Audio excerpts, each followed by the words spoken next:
I grew up in a diverse home. My stepfather raised me, and he's Samoan, so I grew up around that culture. My aunt and uncle had a Polynesian show. My mom was in it, my dad was in it. Like even the band, my uncles and my aunts, like cousins, all that. That's really where it kind of started, because my uncle would just kind of throw us out there and be like, go. My older cousin, his daughter, Rena, she was like my first musical inspiration. Like she taught me how to harmonize. If you go to CHICOPEE, you're not like, okay, this is where music is. Like, whoop, no. When you go there, it's like a small town, but everybody knows everybody. With music, like I feel like it's just humbling to come from somewhere so small, because I feel like everybody be like, oh yeah, I'm from Atlanta, or I'm from LA, I'm from Chicago. So I was doing like local shows, and you know, a promoter, like a random promoter from like a club hit me up. He was like, hey, I seen a couple of covers on YouTube. Like I was wondering if you want to open up for this girl. You know, just open up. And I said, cool. I went out there with my mom,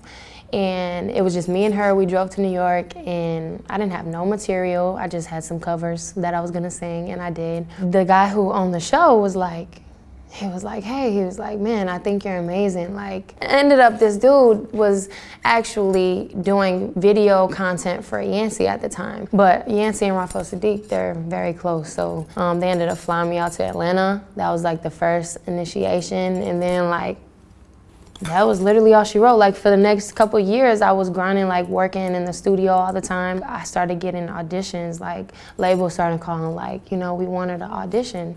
And HITCO was one of them. When I was working with the few people that I was working with when I came to Atlanta, everybody was asking me like, yo, like, what does your music feel like? Like, what do you want us to sound like? And I just always describe it as a bonfire. Like, I want it to feel like a bonfire. Me and my cousins used to sit around, like, it didn't even necessarily have to be a fire, but we would jam out. We'd be playing on the guitar, uke, no music, literally just singing, like just chilling. But I just remember the feeling, like I remember how it felt, and I wanted to convey that, like in my music. I wanted to feel good. I want to create a space where I can mark memories, like through my songs. Put out something that people can feel and relate to, because I know that's why I love music so much, because it marks memories. It's just like your best friend, your counselor, your everything when you don't have no one to talk to. Just to feel warm and welcome, good vibes all around.